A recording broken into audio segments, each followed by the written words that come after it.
Quando apriamo un qualsiasi libro di grammatica al capitolo dei pronomi, troviamo una sezione che si intitola Pronomi personali.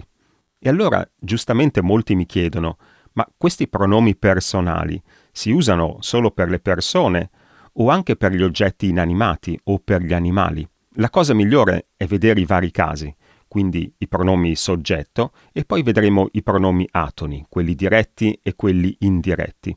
Naturalmente qui vediamo solo la terza persona, perché l'unica cosa che ci interessa in questo video è capire se li possiamo usare per riferirci a oggetti inanimati.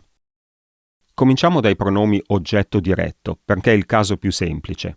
Parliamo dei pronomi lo, la al singolare, li e le al plurale. È il caso più semplice e non c'è molto da dire, perché non ci sono dubbi. Li possiamo usare sia per riferirci a persone, sia per riferirci a oggetti inanimati. E in effetti li usiamo tutti i giorni.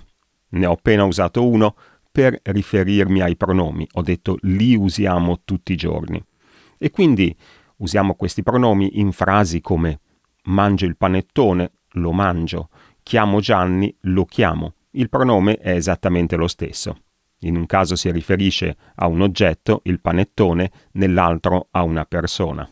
Guardo la televisione, la guardo. Ho incontrato Beatrice, l'ho incontrata. L'ho scritto senza apostrofo per far capire che pronome sto usando.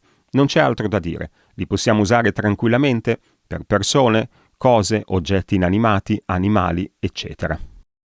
Passiamo ai pronomi oggetto indiretto, quindi i pronomi gli e le per il singolare e per il plurale uso gli.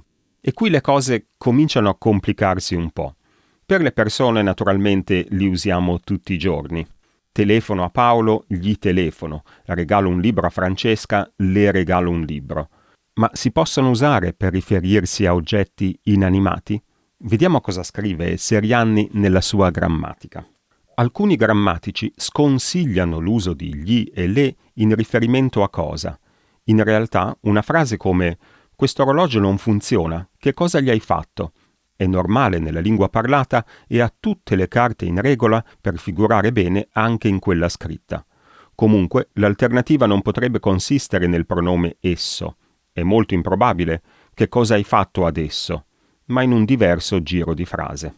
Quindi ci dice che si possono usare tranquillamente anche se magari non tutti sono d'accordo. Ci dice anche che non esiste una vera e propria alternativa. Il pronome esso in quella frase non funzionerebbe e l'unico modo per evitare il pronome gli sarebbe quello di cambiare la frase. Ma io sono d'accordo sul fatto che si possano usare tranquillamente, magari non sono molto comuni, semplicemente perché queste frasi non sono molto comuni, ma comunque si sentono e si usano e si leggono. Ho trovato un esempio in un fumetto, questo fumetto Alan Ford. Grumpf, siamo sicuri che l'apparecchiatura che ti hanno dato in prestito sia quella funzionale? Sì, eccellenza, le ho dato un'occhiata. Non è che abbia capito molto, ma tutto lascia pensare che sia quella giusta. Le ho dato un'occhiata significa ho dato un'occhiata all'apparecchiatura. Quindi anche per gli oggetti inanimati usiamo gli per il singolare maschile e le per il singolare femminile. Una cosa però che ho notato leggendo varie fonti online, soprattutto blog, quindi non parlo di articoli o libri, blog perché rappresentano in un certo senso la lingua più viva, la lingua più spontanea, come la lingua parlata. Dicevo, una cosa che ho notato è la tendenza a usare il pronome gli anche in riferimento agli oggetti femminili. Vi faccio vedere un paio di esempi. Da quando l'ho comprata nuova non sono riusciti a regolargli il minimo.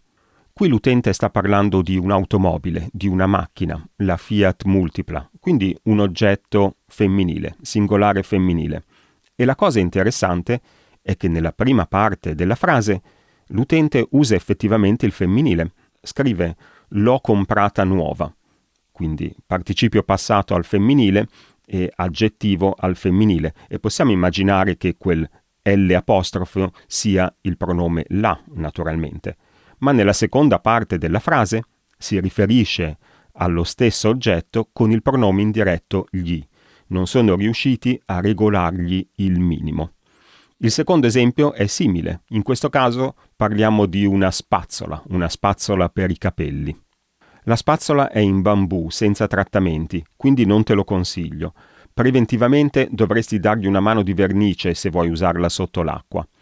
Ora qui nella prima frase c'è il pronome oggetto diretto lo. Quello non si riferisce alla spazzola, si riferisce alla domanda di un altro utente che chiedeva se si può usare la spazzola sotto la doccia, mi pare. Quindi gli dice non te lo consiglio, cioè non ti consiglio di usare la spazzola sotto la doccia. Ma la frase che ci interessa è la seconda. E in questa frase, come prima, si vede che il pronome oggetto diretto è femminile. Questa volta viene nella seconda parte della frase, se vuoi usarla sotto l'acqua. Ma il pronome oggetto indiretto è maschile. Dovresti dargli una mano di vernice. Ora, qualcuno potrebbe pensare, va bene, quegli esempi sono sbagliati, chi ha scritto non capisce niente di grammatica. Ma io non sono proprio d'accordo. Secondo me, per chi impara l'italiano, è anche utile capire che non tutte le regole grammaticali sono uguali. Ci sono in un certo senso regole più forti e regole meno forti. Il pronome oggetto diretto, l'accordo del participio passato con il pronome oggetto diretto, l'accordo dell'aggettivo, queste sono regole forti. Se torniamo un attimo al secondo esempio, quello della spazzola, se l'utente avesse scritto se vuoi usarlo sotto l'acqua, mi avrebbe confuso, avrei pensato a cosa si riferisce quel pronome lo, oppure l'avrei percepito come una nota stonata. Nel primo esempio, se l'utente avesse scritto da quando l'ho comprato nuovo, stessa cosa, anzi 2 note stonate, comprato e nuovo, e mi avrebbe confuso, avrei pensato a cosa si sta riferendo, ma l'uso del pronome gli in questi 2 esempi non mi sembra così stonato, non mi confonde affatto e personalmente non mi dà fastidio. L'ultimo caso per questo video è quello dei pronomi soggetto, cioè possiamo usare lui, lei o loro in riferimento a un oggetto inanimato. Possiamo dire come Checco Zalone, io voglio che tu sei pronta per quando lui arriva. Ma lui chi, Checco? Il successo, mamma, il successo. In questo esempio si vede che la mamma di Checco pensa che si stia riferendo a una persona, infatti chiede «ma lui chi?» E allora è giusto questo uso oppure no? Vediamo cosa scrive la Treccani su questo punto. Il pronome di prima persona, io, indica l'emittente del discorso, quello di seconda, tu, il destinatario, quello di terza, lui, lei, l'entità, persona o cosa inanimata di cui si parla. Quindi sembra che si possano usare per riferirsi a cose inanimate. Vediamo cosa scrive Serianni. Benché normalmente riferiti a persona, egli, ella e ancor più lui, lei possono essere usati per animali e cose, specie quando essi vengano umanizzati o siano comunque oggetto di una particolare carica di affettività. Secondo me questo è un po' più vicino alla realtà, perché c'è questa idea di umanizzare l'oggetto o l'animale. Sicuramente chi ha un animale domestico usa lui o lei per riferirsi all'animale domestico, ma come nell'esempio di Checco Zalone è un uso un po' particolare. Checco Zalone in quell'esempio usa lui per riferirsi al soggetto perché lo considera in un certo senso come un amico, e effettivamente non sono riuscito a trovare altri esempi in cui lui o lei vengono riferiti a oggetti. Ne avevo trovato uno.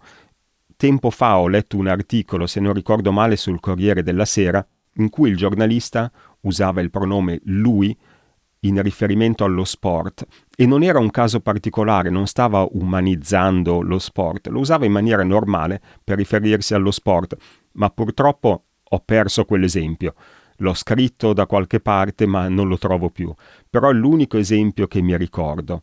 Altri non ne ho trovati.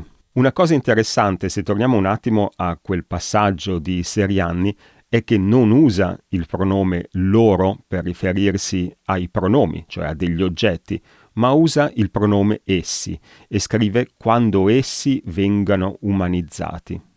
Quindi un'alternativa è appunto quella di usare i pronomi esso, essa per il singolare, essi, esse per il plurale, in riferimento a oggetti inanimati.